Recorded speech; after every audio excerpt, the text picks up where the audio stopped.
Bus yang tiba dari arah Hill Street itu meluncur dengan kencang di atas jalan beraspal menuju ke arah Lotus Road. Di dalam bus tersebut tampak wajah-wajah sangar dari penumpang yang terlihat seperti tak biasa itu. Diketahui bahwa Draco telah mengirim anak buahnya di bawah pimpinan Jeff seramai sekitar 100 orang menggunakan 2 bus dan beberapa minibus dengan tujuan mengamankan bandara guna melindungi keselamatan Jerry yang akan kembali dari Metro City melalui bandara. Setelah sebelumnya Draco telah memberitahu kepada Tuan Barry akan keberangkatan anak buahnya dengan tujuan agar mereka bisa menuju langsung ke hotel teratai. Setelah itu barulah mereka akan menyebar ke berbagai tempat di sekitar bandara sebelum mengatur rencana. Setibanya rombongan yang dipimpin oleh Jeff itu di hotel teratai, Austin yang telah diperintahkan oleh Tuan Barry untuk menyambut mereka segera keluar dari dalam hotel. "Jeff, selamat datang ke kota Star Hill," kata Austin dengan ramah. "Wah, apakah itu Anda, Austin? Sudah lama sekali kita tidak saling bertemu," kata Jeff sambil mengulurkan tangannya menjabat tangan Austin. "Iya. Kalau tidak salah, hampir 5 tahun kita tidak bertemu. Bagaimana kabarmu sekarang, Jeff?" tanya Austin. "Seperti yang kau lihat sendiri. Kabarku selalu baik akhir-akhir ini," kata Jeff sambil tertawa. "Oh, syukurlah jika begitu. Mari silahkan masuk dulu, Jeff. Tuan Barry telah menunggumu di dalam," kata Austin mempersilahkan Jeff dan orang-orangnya untuk masuk dan beristirahat sejenak sebelum menjalankan misi mereka di Star Hill ini. "Tok, tok, tok, masuk. Austin, di mana rombongan orang-orang yang dikirim Draco ke Star Hill?" tanya Tuan Barry. "Ada di ruang tunggu hotel untuk check-in, Tuan," kata Austin. "Baiklah. Katakan kepada mereka aku akan menemuinya sebentar lagi," kata Tuan Barry. Saat ini Jeff sedang melakukan panggilan telepon dengan Draco yang berada di Metro City tentang keberadaan mereka saat ini sambil membahas beberapa rencana yang relevan untuk menjebak anak buah Ramsey yang saat ini sedang berkeliaran di Bandara Star Hill. "Ketua, aku baru saja menelepon David yang saat ini masih memantau situasi di dekat bandara. Menurut Ketua, seperti apa jebakan yang harus kita buat?" tanya Jeff kepada Draco. "Jeff, sebarkan dulu anak-anak buahmu di sepanjang jalan sepi menuju Lotus Road sampai ke arah Lotus Mansion," lalu Ketua. "Setelah itu," tanya Jeff, "jebak mereka dengan cara berpura-pura sedang menjemput tuan muda di bandara. Gunakan David dan Kevin sebagai umpan. Bagaimanapun, mereka tidak mengenal seperti apa wajah tuan muda kita. Tapi Ketua, bukankah tuan muda berangkat ke Metro City bertiga? Mengapa tinggal berdua?" tanya Jeff sedikit heran. "Lakukan saja, Jeff. Jangan terlalu pusing memikirkan itu. Pastikan mereka mendengar nama Jerry disebut.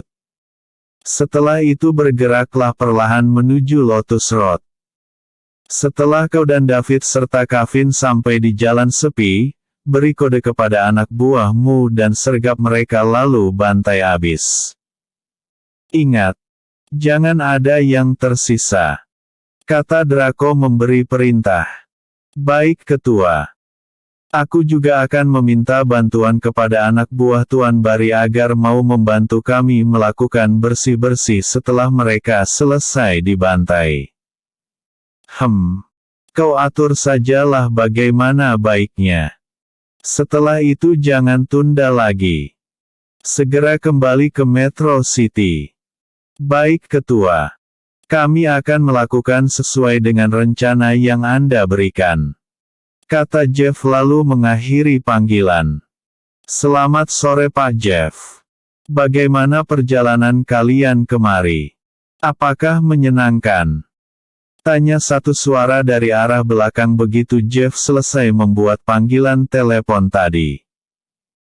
Jeff yang mendengar suara sapaan ini langsung berbalik dan melihat lelaki setengah baya sedang berjalan menghampiri di mana dia duduk saat ini. Jeff lalu tersenyum ke arah lelaki yang datang itu. Dia segera berdiri dan berkata, "Tuan Barry. Maafkan saya sudah merepotkan Anda karena kedatangan kami ke hotel teratai ini." Kata Jeff sekedar berbasa-basi. Tidak sama sekali Pak Jeff. Bukankah kalian memiliki misi untuk melindungi Tuan kita? Jika demikian mengapa Anda begitu sungkan? Kata Tuan Barry sambil tersenyum lalu segera duduk di hadapan Jeff. Pak Jeff. Jika ada sesuatu yang Anda ingin saya lakukan dalam membantu, katakan saja dan jangan sungkan. Kata Tuan Barry berinisiatif menawarkan bantuan. Benar Tuan Barry. Bagaimanapun kami ingin bergerak cepat. Setelah kami membereskan anak buah Ramsey ini, kami membutuhkan bantuan anak buah Tuan untuk membantu melakukan pembersihan. Ini bertujuan agar kami tidak terlalu lama di sini. Kata Jeff. Saya paham maksud Anda Pak Jeff. Jangan khawatir. Kami akan mengurus sisanya. Kata Tuan Barry memberi jaminan. Kini semuanya telah selesai diatur. Jeff dan anak buahnya telah membagi tugas dan posisi masing-masing untuk membuat jebakan. David dan Kevin saat ini melalui bantuan Tuan Barry telah diam-diam memasuki bandara. Setelah selesai mengganti pakaian, mereka lalu dengan santai berjalan keluar bandara seolah-olah mereka berdua baru saja tiba dari Metro City. Begitu mereka sampai di ruangan tunggu, Jeff dan Austin segera menghampiri mereka dan sengaja berkata dengan keras. Tuan muda, selamat datang kembali ke Star Hill. Bagaimana perjalanan Anda? Apakah menyenangkan? Tanya Austin dengan suara sengaja dikeraskan. Lelaki muda yang memakai masker itu segera menjawab dengan suara yang juga sangat keras. Hei Paman Austin. Apakah Anda di sini sengaja untuk menjemputku? Tanya David bersemangat. Benar Tuan Muda. Mari Tuan Muda. Saya akan mengantar Anda ke hotel. Oh ya?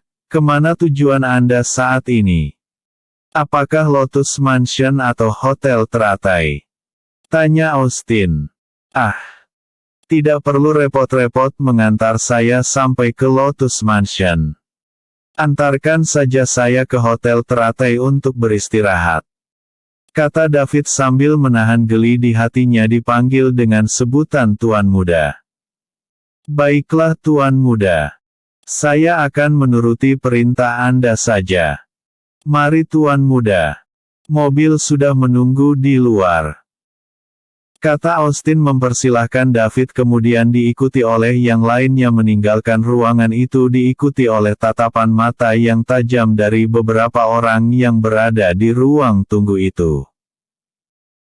Begitu mobil yang menunggu berangkat meninggalkan bandara, tidak selang berapa menit muncul seorang lelaki berbadan tegap memberikan isyarat agar mereka berkumpul di luar depan sebuah restoran.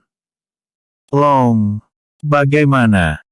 Tanya salah seorang dari mereka kepada lelaki bertubuh besar yang dipanggil dengan nama Long itu. Kalian tunggu selama 5 menit. Setelah itu kita bergerak dan cegat rombongan itu di jalan sepi Lotus Road. Kata Long. Baiklah. Kita akan berpesta tak lama lagi. Kata mereka diiringi gelak tawa. Saat ini mereka membayangkan berapa uang yang akan diberikan oleh Robin kepada mereka atas keberhasilan menyingkirkan Jerry. Bagaimanapun mereka berpikir misi mereka kali ini pasti berhasil. Ini karena mereka melihat sendiri para pengawal yang menjemput David yang mereka kira adalah Jerry itu hanya berjumlah beberapa orang saja dan itu tidak terlalu sukar menurut mereka. Bersambung. Episode sebelumnya, Jackson dan Kenny bertemu dengan Jerry. Episode berikutnya, anak buah Ramsey dibabat abis. Pewaris yang hilang. Anak buah Ramsey dibabat abis. Bab 97. Mobil BMW M3 itu melaju dengan tenang membelah jalan dari Bandara Internasional Starhill menuju ke Jalan Lotus Road dengan diikuti oleh satu mobil lak di belakang. Itu adalah mobil yang dikendarai sendiri oleh Jeff untuk membayang-bayangi Austin. Sesampainya di Lotus Road, mobil BMW M3 itu berbelok ke kanan dan terus melaju dengan tenang dan kecepatan yang tak biasa bagi mobil bertenaga seperti itu. Padahal tidak ada yang menduga bahwa itu hanyalah sebuah kesengajaan bagi memancing serombongan mobil-mobil pengejar yang tepat sekitar 200 meter di belakang mereka. Tepat seperti dugaan Jeff bahwa ketika di jalan sepi menuju Hotel Teratai, sejumlah mobil yang membuntuti tadi segera memecut lari mobilnya dan mulai merengsek mobil yang dikendarai oleh Austin, David dan Kevin untuk menepi. Sementara jarak antara kendaraan itu dan orang-orang Jeff masih sekitar 300 meter lagi, maka terjadilah sebeng menyebeng antara mobil yang dikendarai oleh Austin dengan mobil penguntit. Keadaan saat itu sungguh menegangkan seperti di film-film Hollywood di mana aksi kejar-kejaran itu benar-benar menegangkan. Tepat ketika mobil BMW M3 itu mencapai titik di mana anak buah Jeff telah menunggu, akhirnya Austin pun mengalah dan dengan sengaja membanting setir ke bahu jalan dan berhenti di sana dalam keadaan terkepung. Tak lama setelah mobil itu berhenti, kini dari mobil pengejar tampak berkeluaran sejumlah lelaki berbadan besar yang memiliki tampang bengis sambil mengacungkan tonfa dan memukul kaca mobil yang dikendarai Austin dan yang lainnya. Tanpa ampun mereka memukuli kaca mobil itu sehingga mobil itu kini sama sekali tak terlihat seperti mobil mewah. Keluar. Jika masih sayang dengan nyawa, silahkan keluar, kata mereka dengan wajah angker. Saat mendengarkan perintah kasar dari mereka, Austin segera keluar dari mobil sambil mengangkat tangannya pura-pura menyerah. Hal yang sama juga terjadi pada diri David dan Kevin. Saat ini David yang sedang dalam posisi mengangkat tangan telah disergap dan dikandaskan ke bagian badan mobil sehingga posisinya saat ini hampir menelungkup. David yang sudah terdesak kini sempat melirik ke arah mobil Jeff di belakang dan mengedipkan matanya. "Hei nak, katakan padaku siapa di antara kalian berdua ini yang bernama Jerry William?" Kata lelaki kasar itu bertanya sambil menekan tubuh David merapat ke mobil. "Apakah Anda mencari orang yang bernama Jerry William?" "Saya katakan bahwa Anda salah orang Pak," kata David. "Plak. Buh. Jangan mempermainkan aku anak muda. Aku bertanya dan jawab dengan jujur," teriak lelaki itu sambil memukul punggung David dengan bedstick membuat David berteriak dengan marah. "Kau menyuruhku untuk jujur. Tapi ketika aku menjawab dengan jujur, kau malah memukulku," kata David meringis menahan sakit. Lelaki yang memegang bedstick itu tidak menghiraukan teriakan David. Malahan masih terus mengancam agar David membuka mulut. "Aku tanya sekali lagi. Katakan padaku siapa di antara kalian yang bernama Jerry William. Cepat katakan sebelum kesabaranku habis," kata lelaki itu mengancam. "Aku adalah David Regan. Mengapa kau memaksaku untuk mengakui bahwa aku adalah Jerry William?" tanya David. "Apa? Kau adalah anak Regan?" tanya lelaki bertubuh besar itu sambil merenggut masker penutup wajah David. "Sialan. Kau telah mengecoh kami. Apa maksudmu David? Kata lelaki itu dan melanjutkan. Karena kau sengaja menipuku, maka aku akan membunuhmu dan mengirim metemu kepada ayahmu agar dia tahu kehebatan anak buah Ramsay. Hahaha. Kata lelaki itu lagi sambil tertawa. Apa kau yakin dengan ucapanmu? Tanya David seraya membalikkan badannya dan langsung mengirimkan tendangan keras ke arah lelaki bertubuh besar itu. Mendapat tendangan yang tak diduga-duga itu membuat lelaki itu terkejut setengah mati. Tidak ada waktu lagi untuk menghindar hingga akhirnya tendangan David dengan mulus mendarat tepat di pinggul lelaki itu. Kurang ajar. Kau sungguh bosan hidup anak muda.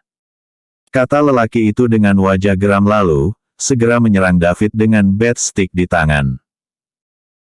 David terkejut mendengar suara angin dari pukulan tersebut dan segera menunduk sehingga bat stick yang ada di tangan lelaki itu sekali lagi menghantam bagian mobil BMW M3 itu hingga penyok. Lolos dari serangan pertama tidak membuat David bisa menarik nafas lega.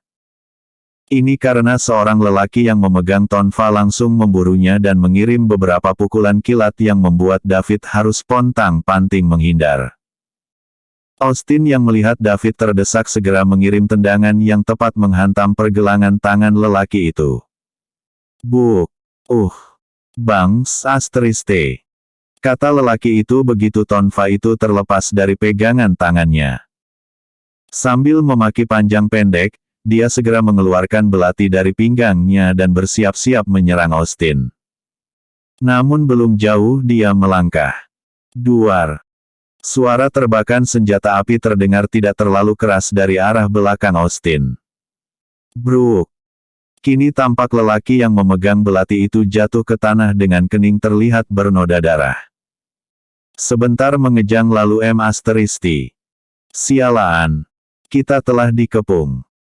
Kata lelaki berbadan besar itu berteriak kepada anak buahnya yang mengelilingi mobil Austin. Begitu ucapan itu keluar dari mulutnya, kini dari segala arah berkeluar orang-orang berpakaian hitam dan seperti air bah langsung menabrak mereka dengan membabi buta membuat mereka kini seperti orang yang dipaksa sadar dari mimpi indahnya. Jerit pekik kini terdengar di mana-mana karena memang perkelahian itu benar-benar tidak seimbang. Awalnya mereka mengira tugas yang diberikan kepada mereka akan terselesaikan dengan mulus tanpa hambatan yang berarti. Tapi siapa sangka bukan hanya mereka tidak bertemu dengan Jerry. Malah mereka dijebak oleh anak Regan yang mereka kenal adalah mantan gangster di Metro City. Berani sekali kau Long memasuki Star Hill dan ingin membuat kekacauan di kota ini. Kata satu suara keluar dari kerumunan orang-orang yang sedang bertarung itu. Kau Jeff. Mengapa? Apa kau terkejut melihatku Long? Tanya orang yang dikenal dengan nama Jeff itu. Kau jangan bangga karena bisa menjebakku di sini dan menghabisi anak buahku. Aku belum kalah dan aku menantangmu untuk mengadu nyawa di sini. Ayo jika kau benar-benar jantan. Kata Long melayangkan tantangan. Hahaha. Kau Long. Benar-benar arogan. Nyawa sudah di ujung kerongkongan tapi kau masih saja berlaga seperti superhero. Baik. Silahkan pilih senjatamu dan kita bertarung secara ksatria di sini. Kata Jeff menerima tantangan dari Long. Saat ini Long memang tidak punya pilihan lain. Jika dia kembali dengan selamat ke Metro City sedangkan semua anak buahnya telah dibantai habis, maka dia pasti akan dikuliti hidup-hidup oleh Ramsay. Dan Robin juga tidak akan melepaskan keluarganya. Lebih baik dia mati sebagai seorang lelaki jantan dan meninggalkan nama yang baik bagi Robin daripada harus lari. Karena jika dia melakukan itu, sudah pasti anak istrinya tidak akan dilepaskan oleh Robin. Masalah benar atau salahnya jalan yang dia tempuh, itu adalah pilihannya sendiri. Baginya yang terpenting kini harus menjaga pendirian yang tetap adalah hal yang harus dilakukan oleh setiap lelaki yang jantan. Maka dari itu dia segera mengambil sebilah pisau dari bagasi mobilnya dan mulai bersiap-siap untuk melakukan pertarungan. Sikap ksatria. Aku mengagumi itu. Aku berjanji jika kau mati dalam pertarungan ini, maka mayatmu akan aku kuburkan dengan layak. Jika kau bisa menang, maka kau bebas pergi tanpa ada siapapun yang mengganggumu. Itu adalah janji seorang lelaki. Kata Jeff memuji sikap jantan Long. Terima kasih. Namun aku tidak akan berbasa-basi. Keluarkan senjatamu dan kita bertarung sampai mati. Kata Long. Baik. Baiklah. Kata Jeff lalu mengeluarkan sangkur tentara dari pinggangnya. Melihat lawannya telah siap, Long pun mulai melakukan serangan dengan perasaan frustasi. Pertarungan 1 lawan 1 itu terjadi cukup alot di mana mereka saling jual beli pukulan, tendangan dan tebasan senjata. Sampai satu saat ketika Jeff salah mengambil langkah, Long yang memanfaatkan keadaan segera mengirim tusukan ke arah dada. Beruntung Jeff masih bisa membanting diri ke tanah dan bergulingan menghindari cecaran serangan lawan. Long yang kian bersemangat menyerang kini tidak memikirkan pertahanan kakinya. Tepat ketika dia akan mengirim tendangan ke arah tubuh Jeff yang masih dalam keadaan terbaring, Jeff yang sudah menyangka serang itu langsung menangkis dengan tangan kiri dan mengirim tusukan menggunakan tangan kanan. Us! Bes! Arf! Terdengar teriakan kesakitan dari mulut Long. Dia yang terlalu semangat menyerang tak menduga akan mendapatkan serangan balik yang membuat kaki kanannya mengalami cedera akibat tusukan sangkur Jeff. Sambil terjingkat pincang, Long langsung mundur dari arena pertarungan dan segera merobek bajunya untuk mengikat bekas luka tersebut. Kesempatan yang sedikit ini digunakan oleh Jeff untuk segera bangkit dan berdiri dengan senyum terkulum. Sudah lama sekali aku tidak mengalami perkelahian seperti ini. Ayo Long. Kita akhiri pertarungan ini.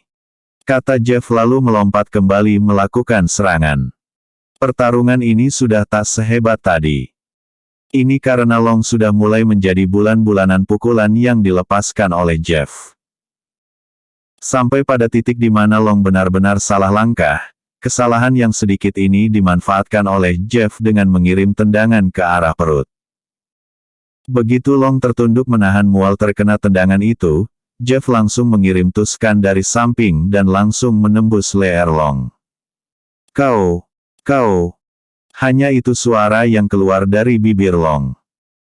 Lalu dia segera ambruk ke tanah dan menggelepar-gelepar seperti ayam dan kemudian diam tak bergerak-gerak lagi. Sayang sekali. Sangat disayangkan orang yang memiliki pendirian teguh seperti ini harus bekerja di bawah Robin, lelaki jelmaan iblis itu. Kata Jeff menggumam dengan wajah menyesali kemat asteris Anlong. Kalian semua. Lekas bereskan keadaan di sini. Aku akan menghubungi Tuan Bari untuk membuka sekatan lalu lintas dan kalian hanya memiliki waktu 30 menit dari sekarang untuk membereskannya. Kata Jeff sambil berjalan menuju mobilnya dan segera membersihkan sisa dar asteris H pada sangkur yang dia gunakan sebagai senjata tadi. Bersambung. Episode sebelumnya. Menjebak anak buah Ramsay. Episode berikutnya. Pemilik perusahaan yang baru. Pemilik perusahaan yang baru. Bab 98. Di gedung kantor besar William Group Company Metro City saat ini. Seorang pemuda tampak mondar-mandir di sebuah ruangan. Tampaknya dia sangat gelisah kali ini. Bolak-balik dia melihat ke arah jam tangan miliknya dan kembali bergumam, kakek ini. Mengapa begitu lama? Seharusnya kita sudah sampai saat ini di Bandara Star Hill. Kata pemuda itu sekejap duduk, sekejap lagi berdiri dan kembali mondar-mandir diikuti tatapan risih dari 3 orang lainnya yang juga berada di ruangan itu. Duduklah dulu Jerry. Kau tidak tahu entah apa yang sedang mereka perdebatkan di ruangan rapat saat ini. Kata seorang pemuda menegur pemuda yang ternyata adalah Jerry itu. Sepupuku. Mengapa kau begitu terburu-buru ingin kembali ke Star Hill? Tanya seorang lelaki yang sedikit lebih tua dari mereka yang sejak tadi hanya memperhatikan saja dari atas kursi roda. Kak, aku harus segera kembali ke Star Hill karena besok aku harus kuliah. Aku bisa dihukum jika tidak mengikuti kelas, kata Jerry kepada kakak sepupunya itu. Jerry, bukankah kakekmu sudah berjanji akan mengantar kita menggunakan helikopter? Kata seorang lagi. Ah Daniel, aku rindu dengan Star Hill, kata Jerry beralasan. Kau rindu Star Hill atau seorang gadis yang berada di Star Hill? Sudah Ryan, jangan goda Jerry lagi. Dia bisa menangis nanti seperti anak kecil, kata Daniel tertawa. Apakah kau sudah mempunyai calon di Star Hill Jerry? Tanya lelaki yang duduk di atas kursi roda. Kak Kenny, jangan dengarkan ocehan mereka. Mereka ini sudah tidak punya pekerjaan lain selain menggodaku, kata Jerry gusar. Hahaha. Dia selalu begitu Kak. Tidak mau mengakui. Padahal dia pernah pergi mendatangi rumah gadis itu untuk meminta maaf, kata Ryan sambil mengejek Jerry. Kau, sialan. Apalagi yang kau ketahui Ryan? Tanya Jerry sambil melotot. Banyak. Cukup banyak sebenarnya. Hanya saja ya sudahlah. Aku tidak mau membeberkannya di sini agar kau tidak malu, kata Ryan acuh tak acuh. Kau, sudahlah. Aku akan diam menunggu kakek di sini, kata Jerry mengalah lalu segera duduk kembali. Nah begitu kan lebih sedap dipandang daripada kau harus mondar-mandir seperti setrika butut, kata Daniel. Iya, kata Jerry lalu segera mendekat ke arah kakak sepupunya. Kak, apakah tidak ada rumah sakit yang bisa mengobatimu sehingga bisa berjalan seperti biasa lagi? Tanya Jerry. Mendengar pertanyaan Jerry, Kenny hanya bisa menggeleng dengan wajah diliputi kemendungan. Sudah banyak rumah sakit yang telah aku datangi bersama ayah. Tapi hanya ada satu cara yaitu menggunakan kaki palsu. Aku sangat menolak melakukan amputasi pada kedua kakiku ini, kata Kenny dengan senyum getir. Siapa yang melakukannya Kak? Apa kau tahu siapa orangnya? Tanya Jerry ingin tahu. Orang yang sama dengan yang mencelakai ayahmu. Pelaku, perencana dan pengkhianatnya juga orang yang sama, kata Kenny. Aku harus membalas semua perbuatan mereka Kak. Mereka mengambil terlalu banyak dari kita. Suatu saat mereka akan tahu siapa lawan mereka, kata Jerry penuh geram. Kau tidak perlu mencari mereka Jerry. Karena saat ini justru mereka yang mencarimu.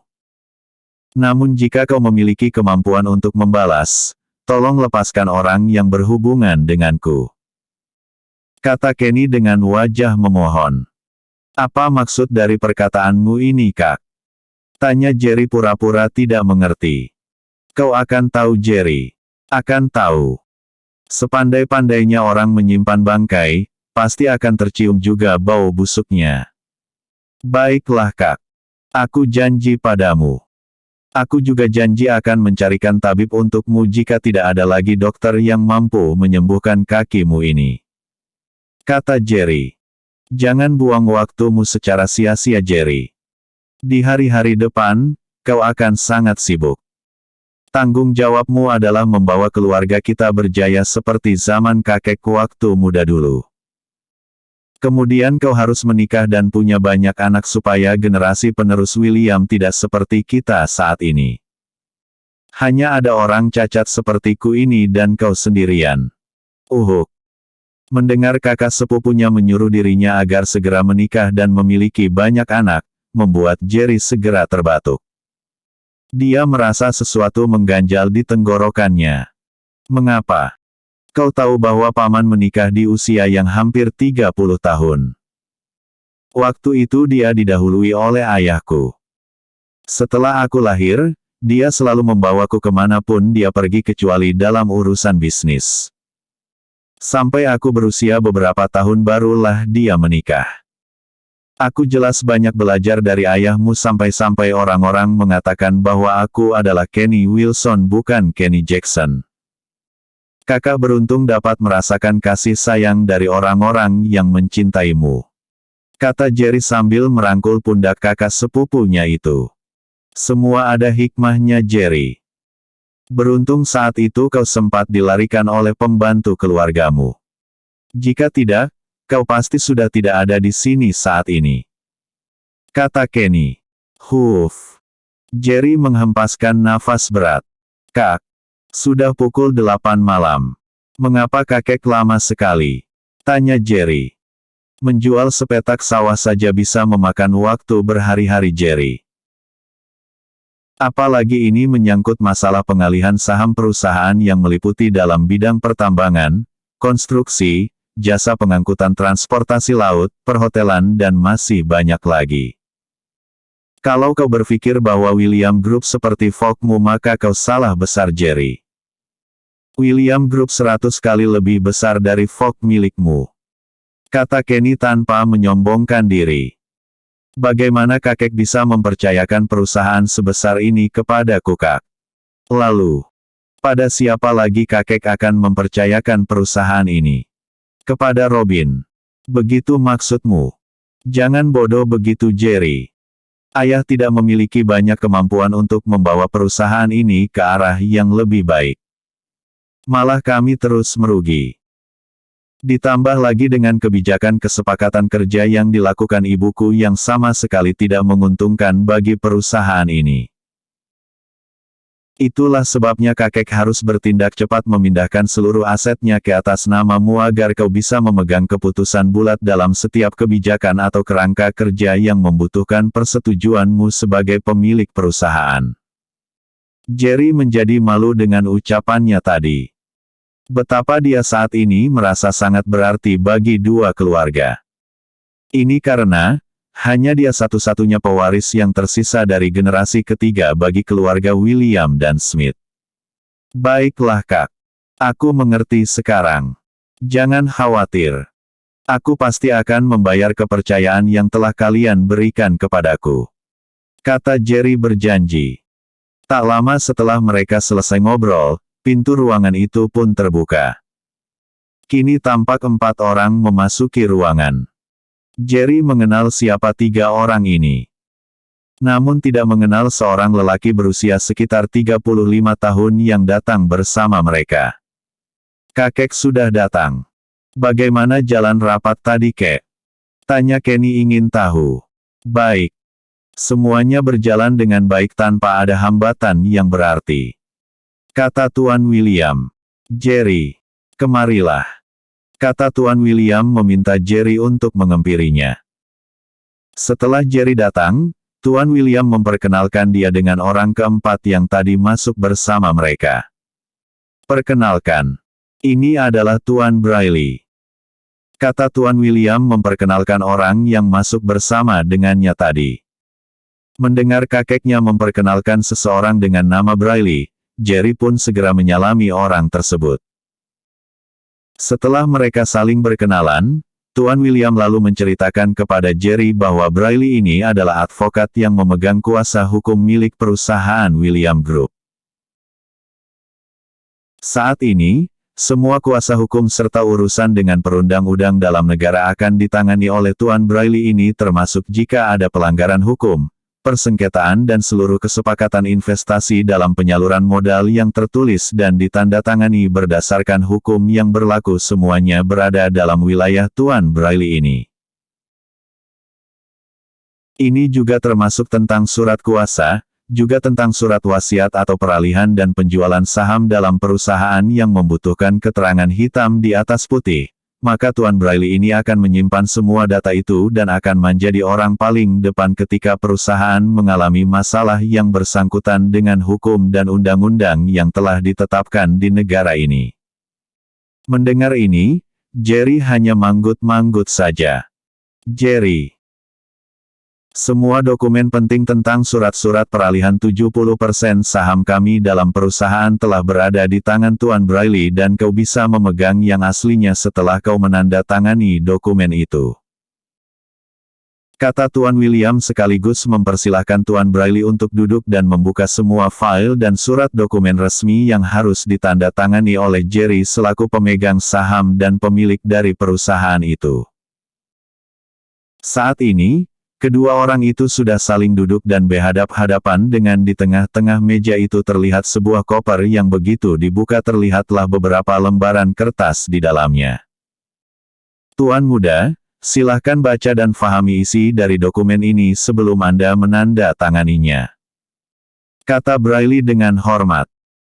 Jerry yang tidak ingin berlama-lama lagi di kantor itu segera memanggil Daniel dan Ryan mendekat dan membantunya untuk membaca isi dari dokumen itu.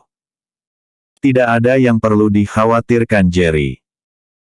Semua kuasa hukum ada di tangan Tuan Braille dan kau hanya perlu fokus saja menjalankan roda perusahaan dengan ide-ide yang brilian demi agar perusahaan kita bisa mencapai kejayaan, kata Tuan William. Saya telah membaca dan memahami seluruh isi surat ini. Ini berarti setelah saya menandatangani kertas ini, maka saya adalah pemilik perusahaan ini. Apakah kakek tidak menyesal nanti? Tanya Jerry sambil tersenyum mengejek. Keletuk. Anak bodoh.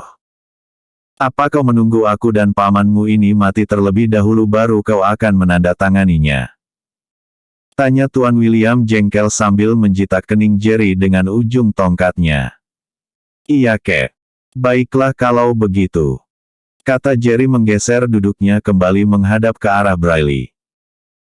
Setelah menarik nafas panjang dan menghempaskannya kuat-kuat, maka Jerry pun segera menandatangani dokumen hak kepemilikan perusahaan itu diiringi oleh tepuk tangan semua yang berada di ruangan itu. Selamat bagi Anda Tuan muda.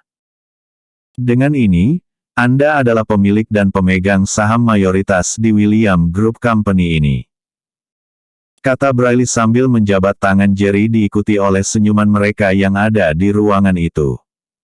Bersambung. Episode sebelumnya. Anak buah Ramsay dibabat abis. Episode berikutnya. Kembali ke Star Hill. Kembali ke Star Hill. Bab 99. Helikopter itu menderu-derus membelah gelapnya malam.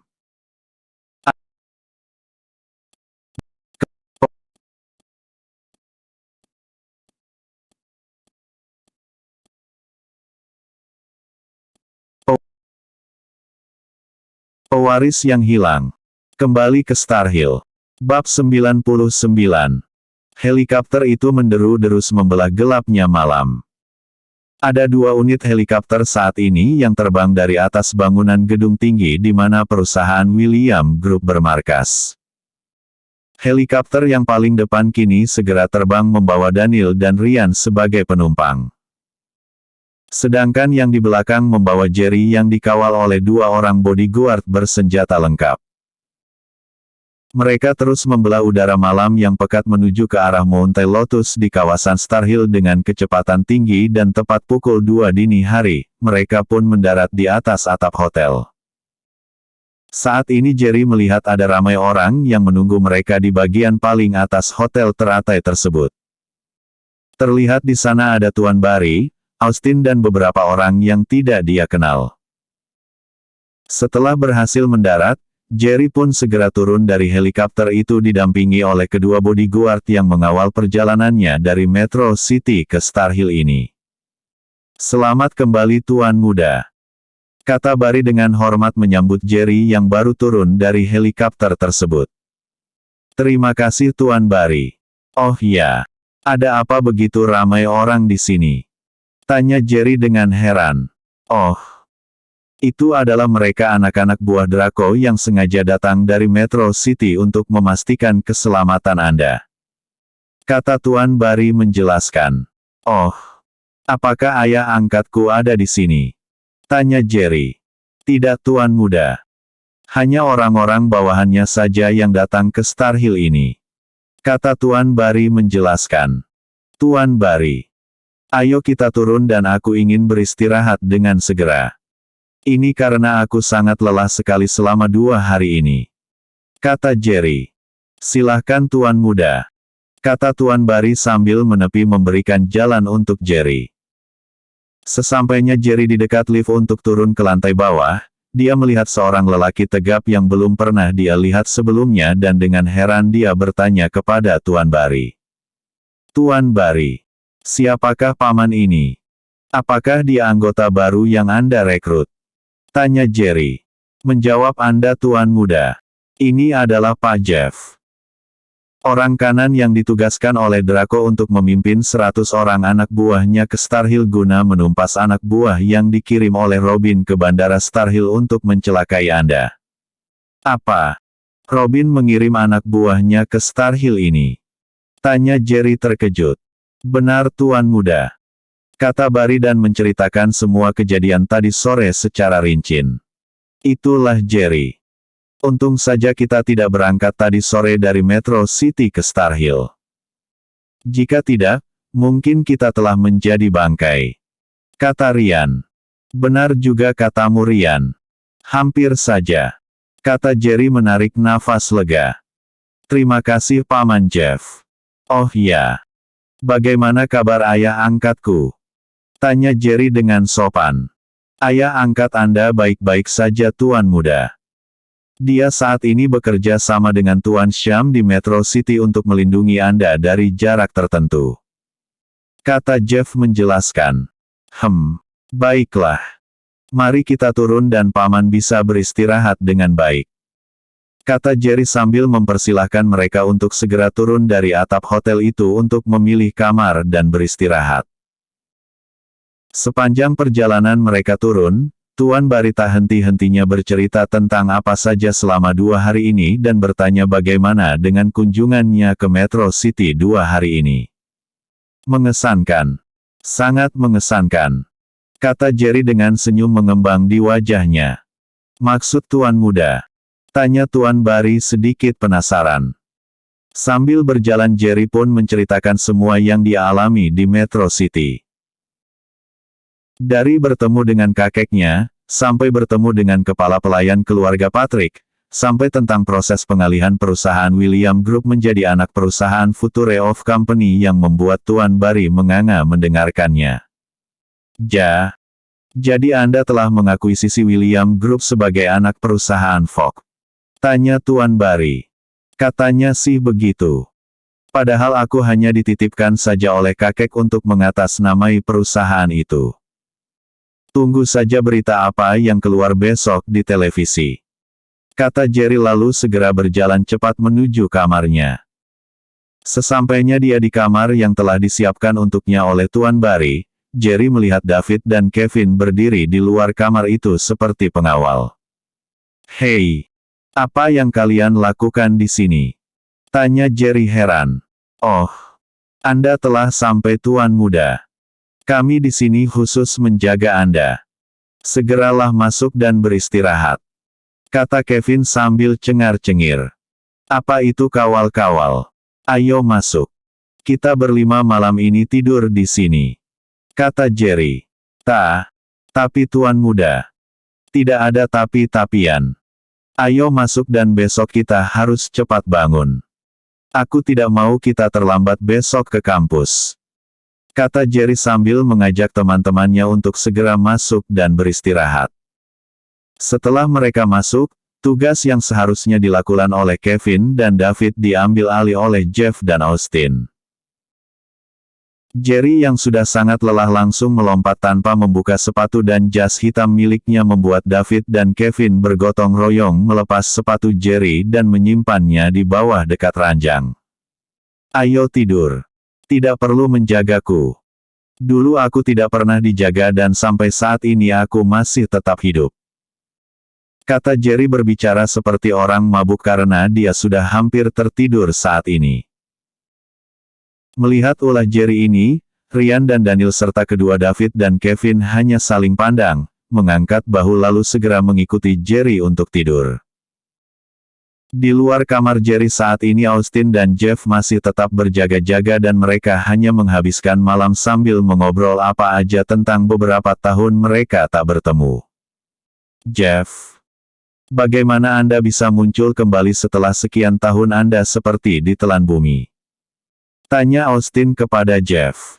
Ceritanya panjang Austin. Kau tahu kan bahwa aku harus tenggelam dan timbul di Metro City. Sejak ketua kami menghilang, kami semua seperti anak ayam yang kehilangan induk.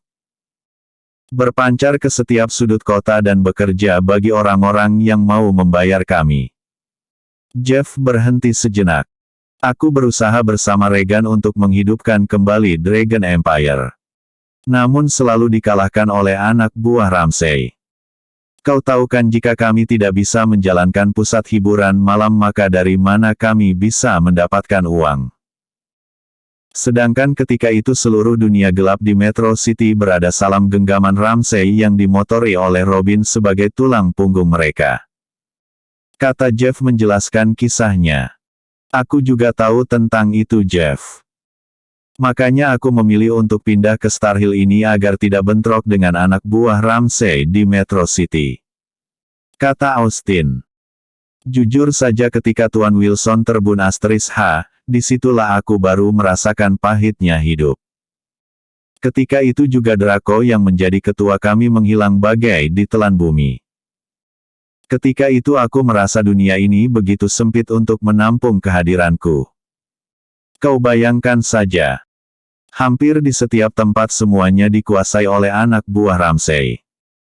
Jeff kembali melanjutkan, sampai pada satu ketika, ketua datang menemuiku dan mengajak kami berkumpul kembali untuk melindungi anak dari Tuan Wilson. Aku seperti bermimpi ketika itu dan tanpa berpikir panjang langsung mengiyakan ajakan itu. Selain untuk balas budi, ini aku lakukan juga karena dendamku kepada orang-orang Ramsay dan Robin yang membuat Dragon Empire seperti mati suri. Kau tahu Austin, ketua kami mengatakan bahwa dia telah mendapat sejumlah dana segar dari keluarga Smith untuk memulai misi menjaga keselamatan tuan muda kita. Aku sangat bersyukur ketika itu. Dan mulai dari titik itulah kami kembali berkumpul dan sambil menjalankan misi dasar kami sebagai pengawal bayangan, kami juga mulai bergerak menguasai beberapa tempat yang belum terjamah oleh anak buah Ramsay. Aku sangat senang mendengar bahwa kalian bisa merangkak dan naik kembali. Karena jujur saja, ketika Tuan Wilson masih hidup, aku melihat kalian sungguh bahagia dan seperti keluarga walaupun Tuan Wilson tidak mengetahui tentang komplotan kalian ini, kata Austin. Hahaha. Aku merasa lucu ketika kami berpura-pura sangat baik di depan Tuan Wilson dan berubah menjadi hantu ketika dia jauh dari kami. Kata Jeff sambil mengenang masa lalu. Iya, Tuan Wilson sangat baik kepada kalian. Kalian bahkan seperti keluarga baginya. Sayang. Sangat disayangkan orang sebaik itu terlalu cepat dijemput Sang Pencipta. Kata Austin. Itulah sebabnya kami mau jauh-jauh datang ke Star Hill ini. Bagaimanapun kami tidak ingin kejadian 22 tahun yang lalu menimpa diri Tuan Muda. Anak tuanku itu sudah terlalu lama menderita oleh Robin. Siang dan malam aku menunggu kesempatan untuk bisa membalas kekalahan kami yang dulu.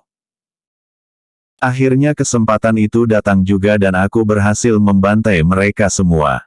Kata Jeff tersenyum puas. Sebenarnya tidak sulit untuk membuka urusan dengan anak buah Robin. Percayalah sebentar lagi juga akan ada perang besar. Ini karena Tuan Muda telah mengutus Tuan Bari untuk meninjau Country Home dan ternyata, pemerintah daerah telah meluluskan pengajuan proyek raksasa di sana dengan kerja sama jangka panjang. Kata Austin menceritakan semuanya dengan rinci. Sumpah demi apapun itu adalah berita bagus. Bagaimanapun Country Home adalah sarang San Diego. Sudah waktunya kita mengaduk-aduk air kolam di mana selama ini dia terlalu nyaman berenang di dalamnya. Kata Jeff bersemangat. Benar katamu Jeff. Aku akan meminta untuk dipindahkan ke Country Home agar bisa ikut ambil bagian dalam membantai mereka di sana. Kata Austin penuh harap. Semoga saja. Semoga saja. Kata Jeff juga dengan penuh harap. Bersambung. Episode sebelumnya. Pemilik perusahaan yang baru. Episode berikutnya. Ultimatum untuk Diana. Ultimatum untuk Diana. Bab 100. Berita hari ini yang datang dari Metro City sangat menggemparkan dunia bisnis di seluruh negara. Bagaimana tidak? Sejak pukul 11 menjelang tengah hari, beberapa stasiun televisi dan beberapa platform berita di internet telah merilis berita secara live tentang salah satu perusahaan besar di Metro City yaitu William Group Company telah menjual mayoritas saham yang dipegang oleh Jackson dan King William sebesar 70% kepada pemilik Future of Company yang bertempat di Star Hill. Mungkin bagi keluarga Smith, berita ini bukanlah hal yang mengejutkan. Ini karena Tuan Smith telah mengetahui rencana Tuan William untuk memindahkan seluruh aset milik mereka kepada cucunya yang bernama Jerry William. Namun hal ini tidak sama bagi keluarga Patrick, Walker dan Ragnar. Ini karena mereka tidak menyangka bahwa perusahaan lubuk ikan bagi mereka kini bukan lagi berada di bawah kendali Jackson melainkan kini telah berada di bawah kendali pemilik Future of Company. Baik keluarga Ragnar, Diana maupun Robin sampai tersentak di depan televisi saat mengikuti laporan khusus saat ini yang disiarkan oleh beberapa saluran. Walaupun keluarga Walker juga sangat terkejut, tetapi keluarga Ragnar dan Robin serta Diana adalah orang yang paling merasa dirugikan oleh berita ini andai itu benar-benar terjadi. Bayangkan saja jika pemilik perusahaan Future of Company merombak total jajaran staf dan dewan direksi serta menggantikannya dengan staf yang baru dari Star Hill. Bagaimana Diana akan mengeruk keuntungan dan memanjakan keluarga Ragnar dengan investasi besar-besaran seperti yang dia lakukan selama ini terhadap perusahaan milik keluarganya itu. Memikirkan akan hal ini, keringat dingin mulai bercucuran di dahi Diana. Dan benar saja. Setelah menyimak isi dari konferensi pers itu, ternyata pihak dari Fox yang diwakili oleh Tuan Briley mengatakan bahwa William Group sebagai anak perusahaan Fox telah menghentikan kerjasama dan investasi mereka serta membatalkan seluruh kontrak yang telah disepakati dengan pemilik sebelumnya dengan alasan bahwa pihak Fox tidak melihat adanya keuntungan dari kerjasama itu. Dengan ini, pihak Fox telah merombak jajaran manajer dan direktur eksekutif dan digantikan oleh Presiden Barry sebagai wakil dari pemilik perusahaan serta Ronald sebagai pimpinan umum proyek beserta jajaran staf lainnya. Di sini juga dijelaskan bahwa Briley yang memegang kuasa hukum atas perusahaan yang diberikan mandat oleh pemilik perusahaan memerintahkan Diana untuk menyerahkan seluruh laporan dan kerangka kerja kepadanya dalam waktu 24 jam dan akan mempelajari seluruh isi kerangka kerja dan pengaliran dana investasi ke perusahaan Ragnar. Jika dalam 24 jam, Diana yang menjabat sebagai direktur eksekutif tidak menyerahkan laporan tersebut, maka pihak pengacara akan menuntut Diana sebagai staf yang menyalahgunakan jabatan dan menggelapkan dana perusahaan sehingga perusahaan mengalami kerugian ratusan juta dolar. Jika Diana terbukti lari dari tanggung jawab, maka akan ditindak sesuai dengan hukum yang berlaku dan bisa menjalani hukuman paling rendah 3 tahun penjara serta akan menyeret perusahaan milik Ragnar ke meja pengadilan. Oleh karena itu, Diana harus menyerahkan bukti kontrak yang telah disepakati olehnya dan pihak Ragnar Group dan harus segera mengakhiri kerjasama dengan mereka sebelum mengajukan pengunduran diri secara terhormat. Jika tidak, maka pemegang kuasa hukum Fox berhak menuntut Diana dan mengusut seluruh aktivitas pengaliran dana secara terperinci. Diana saat ini benar-benar ketakutan. Di satu sisi tindakan ini bisa menyebabkan kebangkrutan bagi keluarganya. Di sisi lain jika dia tidak tampil menyerahkan laporan aktivitas investasi yang dia lakukan semasa memegang jabatan sebagai direktur eksekutif, maka kemungkinan pihak yang berwajib akan memburunya dan memasukkan dirinya ke dalam daftar orang yang dicari. Benar-benar seperti memakan buah si malakama. Keriting. Keriting. Diana terkejut ketika ponselnya berdering. Dia yang saat ini sedang dalam pikiran kalut segera menjawab panggilan tersebut. Robin, kau meneleponku. Ada apa? Tanya Diana dengan suara kaku. Diana. Apakah kau sudah melihat berita hari ini? Tanya Robin. Ya, aku sudah melihatnya dan aku tidak tahu harus berbuat apa saat ini. Kata Diana. Inilah yang aku takutkan dari kegagalan kita mengincar anak itu. Akhirnya apa yang kau dapat? Kau bahkan sangat terpojok ketika ini. Kata Robin menumpahkan kekesalannya. Robin, apa kau kira aku tidak berusaha? Aku bahkan telah mengorbankan banyak hal untuk memburu anak itu.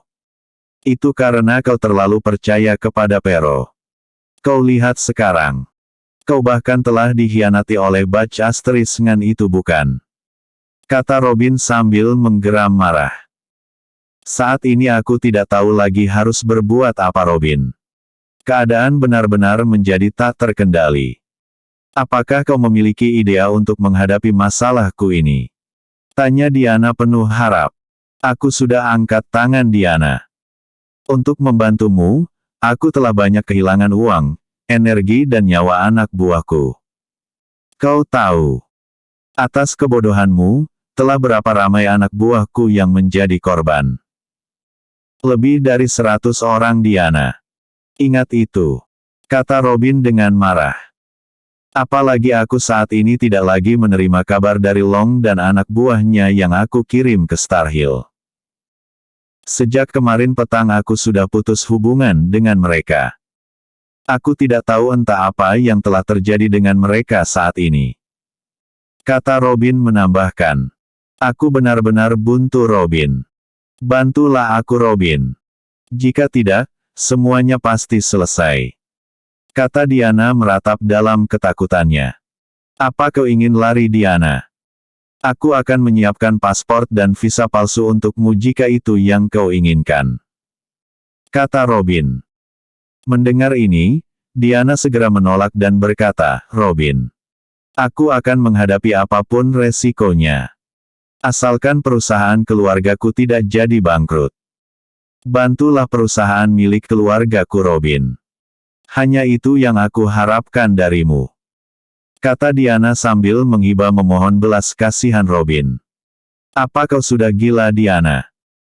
Keuntungan apa yang bisa aku dapat dari membantu perusahaan yang diambang kematian itu? Bukan sekali dua kali aku membantu keluargamu Diana. Tapi dasar keluargamu hanya sekumpulan orang dungu yang terbiasa manja dengan bantuan dari orang lain. Mereka tidak pernah mau berbenah diri dan terus saja ongkang-ongkang karena selama ini mereka selalu dimanjakan oleh perusahaan William. Kata Robin sambil menumpahkan kekesalannya. Cukup sudah Robin. Kau jangan terlalu menghina keluargaku. Bentak Diana. Apa katamu? Aku menghina. Itu adalah fakta Diana. Dan asal kau tahu bahwa keluargamu masih berhutang kepada Patrick Group sebesar $75 juta dan jika dihitung dengan bunganya, maka saat ini keluargamu harus membayar kepadaku sebanyak $84 juta. Mereka selama ini hanya mencicil bunga saja tanpa sedikit pun menyentuh pokok hutang. Apakah aku masih kurang baik? Tanya Robin. Baiklah Robin. Aku tidak akan berdebat lagi denganmu. Saat ini aku telah pasrah menerima nasibku. Kata Diana dengan lemah. Itu adalah jalan yang kau pilih. Andai aku di posisimu, aku juga akan menghadapi semuanya sampai akhir. Karena itu adalah pilihanku. Namun perlu kau ingat Diana. Aku juga akan melelang aset perusahaan keluargamu karena aku menginginkan uangku kembali. Terserah setelah ini keluargamu akan menjadi pengemis di kaki lima atau menjadi orang pesakitan meringkuk di dalam penjara karena hutang bank yang menumpuk. Kau Robin. Benar-benar sialan. Aku telah membantumu selama ini. Tapi apa yang aku dapat? Kata Diana sambil berteriak. Kau bertanya apa yang kau dapat? Posisi tinggi di perusahaan William, menjadi nyonya besar di keluarga William, mengucurkan dana ke perusahaan keluargamu dengan alasan investasi dan keluargamu sangat menikmati itu. Kau bertanya tentang apa yang kau dapat. Lalu itu apa namanya Diana? Tanya Robin dengan nada sinis. Sudah. Kata Diana sambil membanting ponselnya hingga hancur berderai di lantai ruangan itu. Dia kini benar-benar seperti orang gila. Mengambil beberapa dokumen, memasukkan ke dalam tas lalu bergegas menuju garasi mobil. Dan, tak lama kemudian sebuah mobil BMW meluncur dengan kecepatan tinggi menuju pusat kota Metro City. Kriting. Halo Pak Braille. Anda menelepon saya. Apakah konferensi pers sudah selesai digelar? Tanya seorang anak muda begitu menjawab panggilan telepon tersebut. Tuan Muda Jerry, semuanya sudah selesai digelar. Tinggal menunggu keputusan dari Anda saja. Kata Braille. Pemuda yang menjawab telepon yang ternyata adalah Jerry itu mengernyitkan kening dan bertanya, keputusan apa yang Anda maksud Pak Braille? Tanya Jerry. Begini Tuan Muda, aku telah memberikan ultimatum kepada Diana untuk segera memberikan laporan terperinci tentang kerjasama antara dirinya selaku Direktur Eksekutif dengan perusahaan Reknar.